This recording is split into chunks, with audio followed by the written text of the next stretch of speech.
J'ai retenu une chose, c'est qu'effectivement nous sommes dans une période difficile, mais j'ai vu des chefs d'entreprise et j'ai entendu des chefs d'entreprise qui ont envie de s'en sortir, des chefs d'entreprise qui sont optimistes, et contrairement à ce qu'on nous dit tous les jours dans la presse ou à la télévision, nous ne sommes pas moroses, nous voulons aller de l'avant et défendre nos entreprises. Monsieur le Préfet, merci mille fois d'être avec nous. Ça n'est pas rien. Je voudrais en profiter pour saluer avec considération tous les élus de notre République qui sont ici. Madame le député maire, merci mille fois de nous accueillir dans votre ville.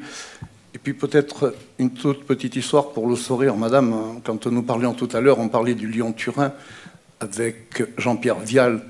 Nous sommes aux affaires, et vous m'avez dit, Président Mauduit, si jamais ils ne nous font pas le tunnel, je le creuserai de mes mains. Madame, si vous le creusez de vos mains, je serai à côté de vous, on creusera ensemble. Il y a donc point de raison que nous n'y arrivions pas. Et puis je voulais saluer, cher René, si tu me le permets, tous les miens, ma famille, les entrepreneurs, dont je rappelle ici très clairement qu'il n'y a pas d'autre endroit où on crée la richesse et l'emploi que dans vos entreprises. Certes, monsieur le préfet, je parle avec respect. On a besoin de tous nos fonctionnaires, on a besoin de nos écoles, on a besoin de nos maîtres d'école, on a besoin de nos cantonniers, de nos armées, mais au moment où il faut faire la paye à tout le monde, le seul endroit où on trouve la ressource, c'est dans l'entreprise. Alors, madame, à votre question, je suis heureux qu'on parle ici de l'entreprise, parce que, pour tout vous dire, quand on parle de l'industrie, je rappelle simplement que la région Rhône-Alpes est la première région industrielle de France.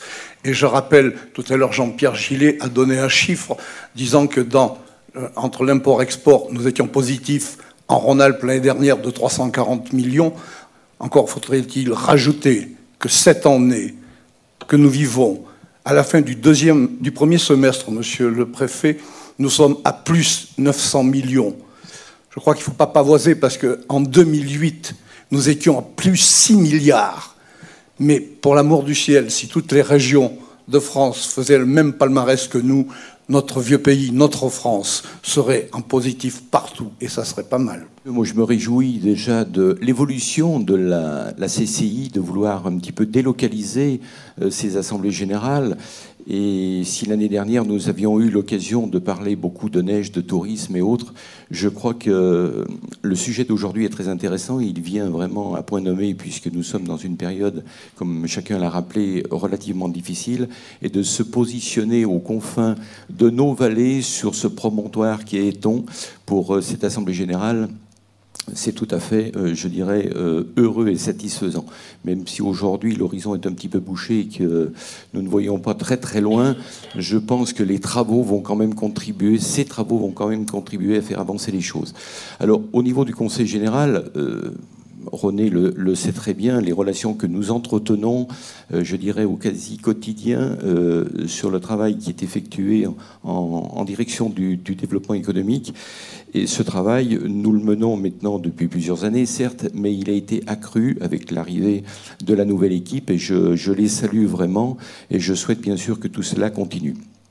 Puisque si l'économie n'est pas dans le champ de compétences obligatoires, je dirais, du Conseil général, il n'en demeure pas moins que c'est une compétence volontariste et que nous essayons, au travers de l'agence économique, de développer et surtout de maintenir les emplois et les industries sur l'ensemble de notre territoire départemental. Je suis honoré d'être là et d'intervenir devant ce parterre de chefs d'entreprise de Savoie parce que je partage complètement ce que vous avez dit, Monsieur le Président. Les services publics ont un vrai rôle dans notre pays, de prendre en charge un certain nombre de fonctions collectives. L'État a de plus en plus une fonction de régulation qu'il essaye d'exercer avec discernement et avec exigence. Mais ce sont bien dans les entreprises que se créent des emplois, que se créent des richesses, que se payent aussi des impôts. Nous ne l'oublions pas. Et donc, c'est l'objet d'une attention constante de la part de l'État. C'est vrai qu'on traverse aujourd'hui une période sensible, une période difficile même, avec une visibilité réduite. C'est vrai que le département de la Savoie s'en sort plutôt mieux que les autres, si on regarde en tout cas les chiffres du chômage, mais moi j'aime pas tellement le taux de chômage, 7,7%, ça ne me parle pas beaucoup. C'est 25 000 chômeurs dans notre département, et notamment, cela a été dit, une part importante de chômeurs chez les seniors, forte augmentation, plus 15% en un an, et dans les juniors, entre guillemets, c'est-à-dire les moins de 25 ans, plus 7% en un an. Et donc, ça doit être l'objet de notre très grande attention.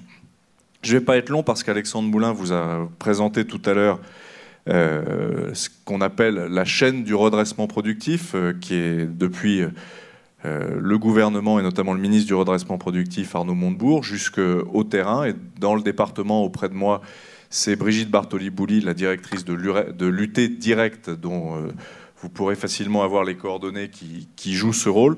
Nous essayons d'être présents le plus possible auprès des entreprises, je dirais en appliquant quatre mots-clés dans notre attitude. D'abord, la réactivité. Nous essayons toutes les semaines d'avoir un point sur la situation des entreprises les plus sensibles, mais cela suppose aussi que les entreprises anticipent. Un intervenant l'a dit tout à l'heure, c'est extrêmement important. Je sais que les chefs d'entreprise sont par nature et par nécessité optimistes. Ils y croient toujours, ils ne cessent jamais d'y croire, sinon ils feraient un autre métier. Mais il faut aussi pouvoir déceler très en amont les signaux d'alerte sur la trésorerie, sur la perte d'un marché, etc., etc., pour essayer d'intervenir. Deuxième mot-clé, la cohérence. C'est précisément l'objet de cette réorganisation autour de la chaîne du redressement productif. C'est une chaîne qui permet d'avoir la même analyse de l'ensemble des services de l'État très rapidement et de manière cohérente sur un dossier. Troisième mot-clé, le réalisme. Il ne s'agit évidemment pas de se transformer en Don Quichotte, de se battre contre des moulins, pardon Alexandre Moulin, de se battre contre des décisions qui sont déjà prises, mais il faut, là aussi, ça a été dit par Alexandre Moulin avec beaucoup de justesse, se concentrer sur les dossiers sur lesquels l'État peut mobiliser un certain nombre de leviers pour créer à son tour de la valeur ajoutée. Et enfin, dernier mot-clé, c'est l'exigence. Il faut qu'on soit exigeant, en particulier, je le dis, vis-à-vis d'un certain nombre de grands groupes qui prennent des décisions sans forcément avoir pris en compte leur impact dans les territoires.